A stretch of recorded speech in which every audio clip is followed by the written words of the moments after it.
pessoal, Giovanni aqui de novo, e nesse vídeo a gente vai continuar a nossa série sobre o Excel.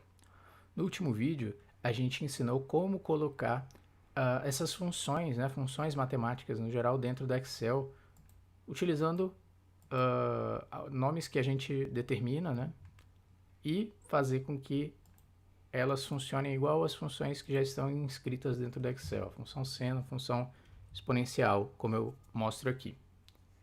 Nesse vídeo, eu vou focar nas derivadas. Então, eu calculei aqui as derivadas dessas funções, né? E eu vou escrever aqui qual vai ser o valor da derivada nos mesmos pontos que a gente calculou para as funções. Para isso, eu manualmente vou escrever o valor de cada função.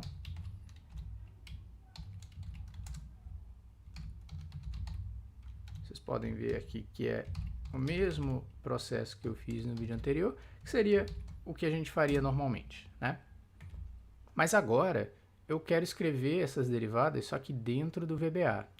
Como que eu vou fazer isso? Bom, primeira coisa, eu não vou escrever exatamente a função que define a derivada, porque isso significa que eu teria que calcular uma derivada analítica para cada situação que existe.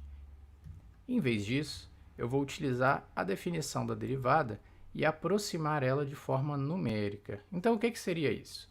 Vocês devem lembrar que no cálculo, o que a gente fazia era tender o valor de h para zero. Só que na prática, a gente via que as situações que apareciam eram várias divisões por zero, ou zero sobre zero, ou algo que tendesse a infinito, que não era prático. Então, a gente procurava fatorar, né, as funções, os polinômios que aparecessem, de maneira que quando a gente tendesse h para zero, resultasse, né, numa função sem esse h, sem esses problemas, essas singularidades, vamos dizer assim. O que eu vou fazer aqui é outro processo. É um processo em que h não é necessariamente zero, mas ele vai ser tão pequeno que a resposta da nossa derivada numérica vai se aproximar da nossa derivada analítica. Então, eu vou utilizar um h, por exemplo, 1/1000º, ou 1/100º de milésimo, alguma coisa assim, um número muito pequeno, de forma que a gente se aproxime desses valores que a gente calculou aqui. Então, vamos lá? Bom, então o primeiro passo que a gente tem que fazer, da mesma forma que fizemos no outro vídeo, é abrir a guia desenvolvedor, ou apertar direto Alt F11, né? Ou clicar aqui em Visual Basic. Então, aqui já tem as funções que eu escrevi no vídeo passado. E a gente vai colocar uma nova função, que vai ser a nossa função da derivada, entre aspas, assim. Então, vocês devem lembrar, a gente começa com function. O nome da minha função vai ser a derivada da função 1, então vou colocar de função 1. Ela continua sendo uma função de x e continua sendo no domínio dos reais. O que vai mudar aqui? Eu tenho a minha letrinha h, né? E eu preciso que ela seja um certo valor. Então eu vou colocar 1/1000º aqui. A partir de agora, o computador vai entender que aqui dentro a letra h tem esse valor de 1/1000º.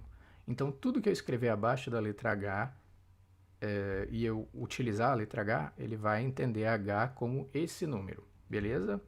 Então, próximo passo era escrever o nome da função novamente. E aqui eu vou colocar a definição de derivada. A parte legal da gente escrever funções é que a gente pode utilizar funções dentro de funções. Então, eu posso utilizar a função 1 aqui sem nenhum problema. E aí eu escrevo a definição da derivada. Pronto. Aqui a gente já tem a nossa definição da derivada da função 1. Eu vou copiar isso aqui para as funções 2 e 3. Agora a gente volta para a planilha. De função 1 já apareceu aqui. De função 2 e de função 3. Olha que legal! Bom, vocês podem ver que existe um pequeno erro associado, né? Só que, como eu falei, a gente utilizou h como sendo um número muito pequeno, né? 1 milionésimo, então uma parte em 1 milhão, e isso fez com que tanto a derivada analítica como a derivada numérica fossem muito próximas, que é o nosso objetivo mesmo. Então, pessoal, a gente já aprendeu a calcular todas essas coisas usando o VBA, mas agora eu vou dar uma aplicação prática que a gente vai poder usar para botar tudo isso para a gente utilizar, certo? E qual vai ser essa aplicação? É o método de Newton para encontrar raízes de funções. Vocês devem se lembrar que a raiz de uma função é o ponto, né, onde essa função encosta no eixo x, ou o valor de x para o qual o valor dessa função é igual a zero, né? Então a gente no ensino médio costuma calcular muito raiz de parábola, né? E tem toda essa questão de parábolas terem duas raízes reais, ou só uma, ou nenhuma. Então é isso que a gente vai encontrar agora. Como que funciona isso? Eu primeiro preciso de um valor que eu chamo de um chute. Então seria o meu valor xn. A partir daí, eu tenho que calcular a função naquele valor e a derivada dela. E com esses três valores, eu consigo calcular o meu próximo xn, que eu vou chamar de xn mais 1. Só que o valor que eu encontrar aqui, eu volto para cá, e aí vocês conseguem ver que fica repercutindo, né? Eu pego esse valor, volto para cá, aí vai me dar um novo valor aqui, eu pego esse valor, volto para cá, e esse valor ele converge em um certo momento. Então, o que seria essa convergência? Essa divisão aqui ela tende a zero, e aí esse valor vai ser igual a esse, ou muito próximo desse. Nessa situação, a gente vai ter encontrado a raiz. Então, vamos fazer uma tentativa bem rapidinho aqui. Eu vou colocar aqui xn mais 1, xn, a minha função de xn, e a derivada da função de xn. E eu vou utilizar a primeira função. Então, a primeira função é x ao quadrado mais 5x menos 2. E a derivada é 2x mais 5. A partir daí, isso aqui vai ser igual a xn menos função sobre a derivada. Aqui seria como se o meu chute fosse zero, né? Vamos dizer que o meu chute realmente era zero. Eu consegui um valor de 0,4. Eu vou pegar esse valor aqui e vou colocar ele aqui de novo. Ah, ele já tendeu para outro valor aqui. Volto para cá. Volto para cá. Mais uma vez, só para ter certeza. Olha que interessante. Não existe praticamente nenhuma diferença agora entre esses dois valores, mesmo na casa dos milionésimos, né? Então, a gente pode dizer que essa aqui é uma das raízes de f1 de x. E realmente, se vocês forem procurar calcular as raízes certinhas dessa função aqui, vocês vão encontrar que essa realmente é uma das raízes dessa função. Então agora, em vez de a gente ter que ficar fazendo isso de colar como valor aqui, voltar, colar como valor, voltar, colar como valor, eu vou ensinar como vocês fazerem isso de uma forma simples utilizando o VBA, beleza? A gente voltou aqui para a nossa página do VBA e eu abri um novo módulo, módulo 2. Não tem problema isso, porque os módulos eles conversam entre si. Então, funções do módulo 1 funcionam no 2, as do 2 funcionam no 1, sem problema. E aqui para o nosso método de Newton, eu vou criar uma nova função. Eu vou chamar ela de Newton 1, porque eu vou usá-la para a função 1.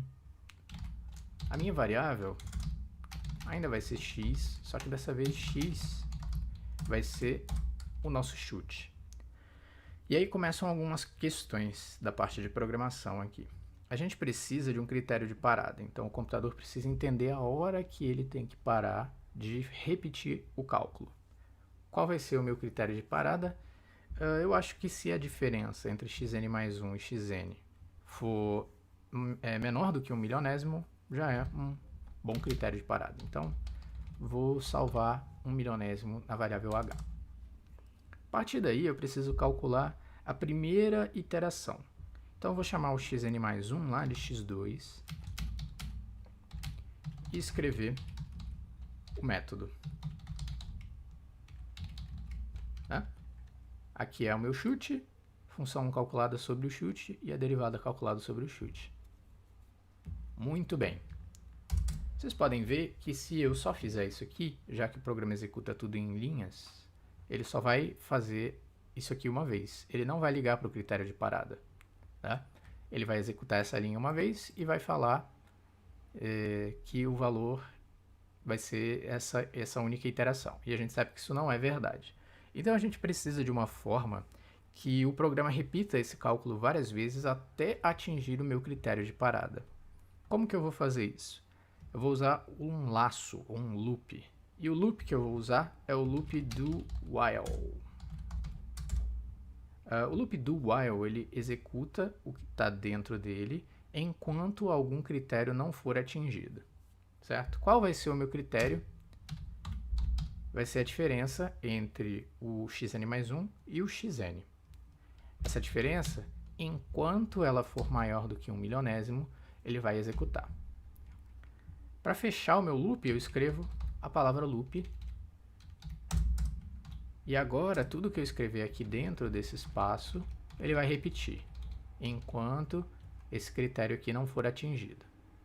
O que eu quero que ele repita? Eu quero que ele repita isso aqui. Então a gente já tem mais ou menos tudo pronto aqui. Ainda faltam algumas coisas. Bom, vocês devem lembrar que a partir do momento que eu calculei isso aqui, x2 assumiu o valor dessa continha aqui. Tá? Só que x ainda está assumindo o valor da variável do meu chute lá da entrada. Então, se eu só deixar isso aqui, o que ele vai ficar fazendo? Vai ficar repetindo essa mesma conta aqui várias vezes. Eu não quero que ele faça isso. Eu quero que ele atualize o valor de x para depois atualizar o valor de x2. Então, antes dele executar essa conta, eu preciso que toda vez ele atualize o valor de x baseado no último valor de x2. Agora sim, ele vai fazer isso. Ele vai atualizar o nosso valor de x que entra aqui, baseado no último valor que x2 assumiu. Quase tudo pronto, ainda falta uma coisa. Vocês devem saber que o computador ele entende também números positivos e negativos. Então, imagina que essa diferença aqui deu um número negativo. Menos 5, por exemplo. Menos 5 é menor do que h, então ele vai sair do loop. O problema é que menos 5 não é o que a gente quer. A gente quer que o valor ele seja pequeno o suficiente, certo? E menos 5 não vai significar que a gente atingiu o momento, né, em que esses dois valores são próximos uns dos outros. A gente quer que a diferença entre eles seja próxima de zero e não negativa. Então, como que eu faço isso? Como que eu resolvo isso? Eu uso a função módulo. Né? O módulo dessa diferença vai ser sempre positivo. Quanto menor for o módulo dessa diferença, mais próximo ele vai estar de zero. E aí a função módulo aqui, a gente escreve como absoluto. ABS. Agora sim, a última coisa que falta é a minha função receber um valor. E eu quero que ela receba o valor da última continha que ele fizer, da última iteração. Então agora a gente tem tudo pronto. Antes de voltar para lá, eu vou só repetir tudo isso para as nossas funções 2 e 3. Tudo bem, troquei aqui todos os valores. Agora a gente volta para a planilha e vamos ver se vai funcionar.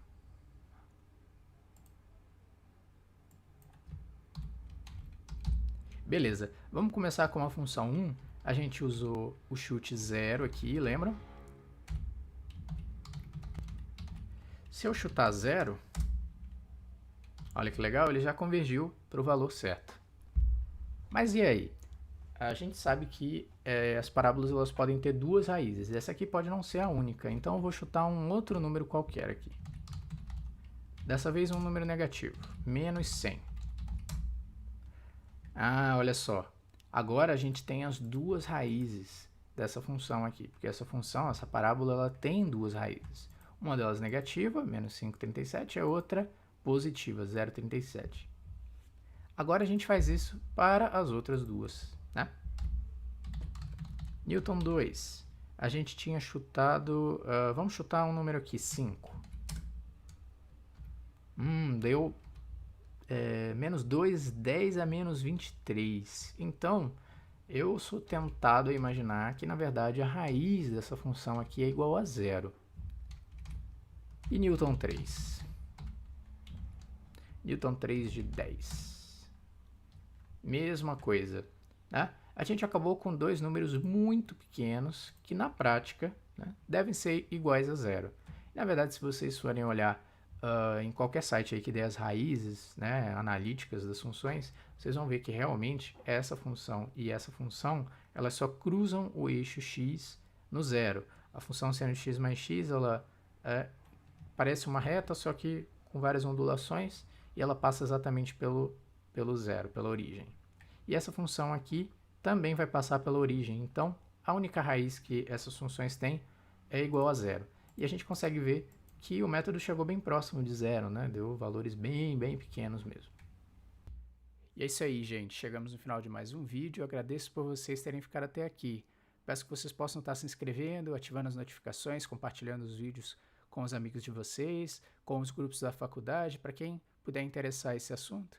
E espero que vocês continuem com a gente. Até a próxima. Tchau!